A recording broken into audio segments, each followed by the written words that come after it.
Spanish Prime Minister says Catalan government's powers will be returned to Madrid, as tensions rise between supporters and opponents of independence. Spain was plunged deep into political crisis on Saturday after the Prime Minister, Mariano Rajoy, announced that he is stripping Catalonia of its autonomy and imposing direct rule from Madrid in a bid to crush the regional leadership's move to secede. The decision, which prompted fear and anger across Catalonia, has dramatically escalated Spain's deepest constitutional crisis since the restoration of democracy in 1977. Observers say the move could raise the spectre of Basque nationalism, and have repercussions across a Europe that is facing the rise of nationalist and separatist movements.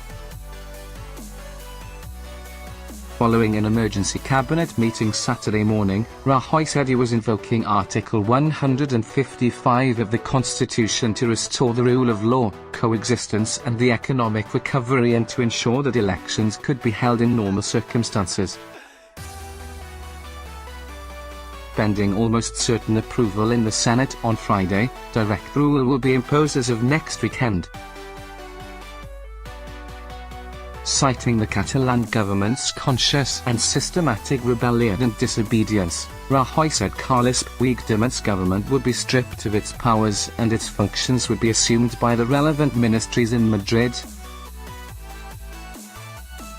The Catalan president will not be empowered to call elections, which Rajoy said he hoped would be held within a maximum of 6 months.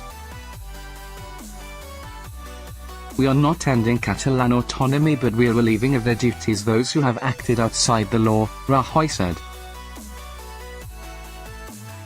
He did not go into details of how Article 155 would be applied, but a government statement said, "A series of measures will be introduced regarding sensitive issues such as security and public order, financial management, taxation, the budget and telecommunications." Over recent years, the Catalan government has been creating the structures of a parallel state in readiness for independence.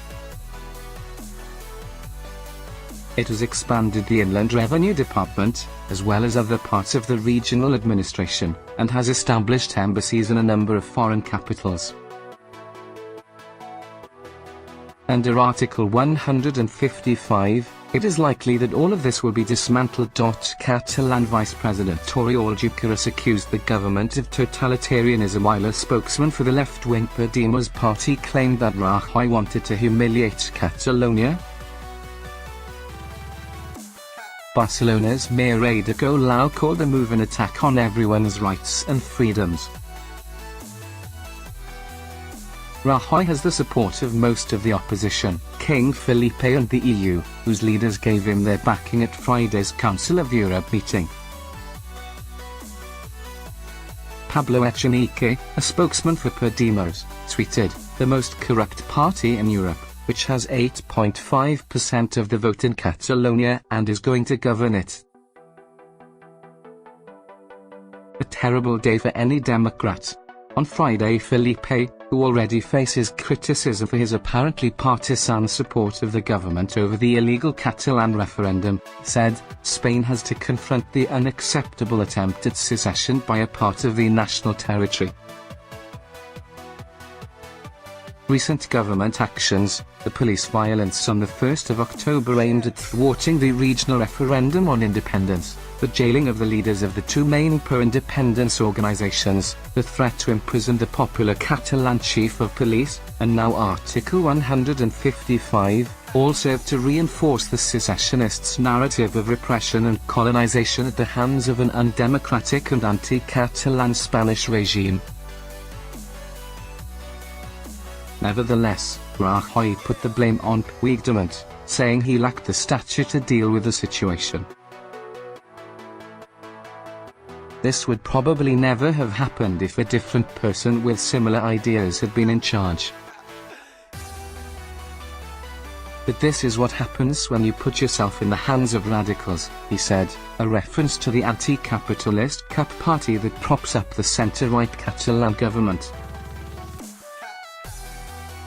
while Rajoy insists that Article 155 doesn't imply suspending autonomy. This is not how the move will be seen in Catalonia, and 450,000 people took to the streets of Barcelona on Saturday to demonstrate against direct rule.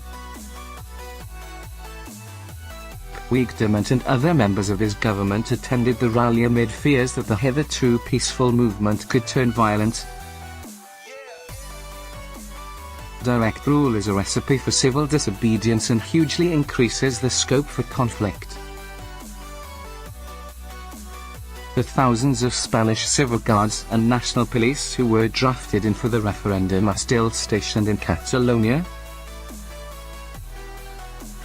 The deadline for Puigdemont to clarify whether or not he had declared independence passed last Thursday. The Catalan president declined to answer yes or no and instead threatened to issue a unilateral declaration of independence, UDI, if the government invoked Article 155. Spain's Attorney General said that if Puigdemont declared UDI he would be charged with rebellion, a charge that carries a maximum 30-year sentence. Puigdemont claims that Catalonia has earned the moral right to declare UDI after some 90% voted yes to independence in the unofficial referendum. However, only 43% of voters turned out, roughly equivalent to the percentage of Catalans who favor independence, according to opinion polls.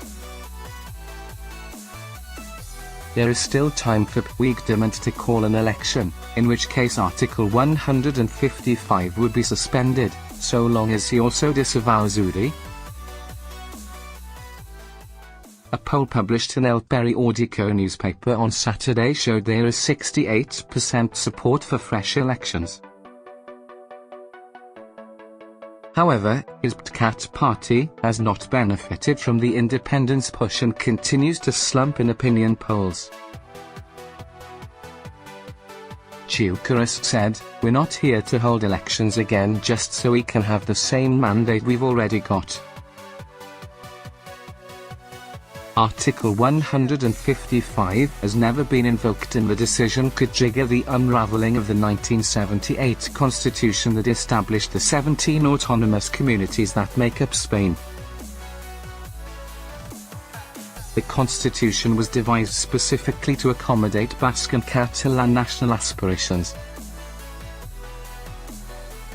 The other 15 communities, including some that have no historic identity as such, were effectively invented so as to avoid the impression that the Catalans and Basques were getting special treatment. Many now believe that this federation of 17 regions, nicknamed Café para Todos, Coffee for Everyone, nicknamed Café para Todos, Coffee for Everyone, is obsolete and that the constitution needs an overhaul. As well as the friction between Barcelona and Madrid, the atmosphere within Catalonia is also becoming fraught, with growing tension between supporters and opponents of independence, with tolerance of opposing views giving way to acrimony and many people reporting they have fallen out with friends and family over the issue. Like Brexit for Britain, the independence drive has begun to resemble a collective act of economic self-harm, with major companies moving their headquarters out of the region as instability puts the brake on investment and business confidence. The Association of Small Businesses reports that 1,300 have moved their legal HQ out of Catalonia. Tourism, which accounts for 400,000 jobs, is down by around 20%, a loss to the region.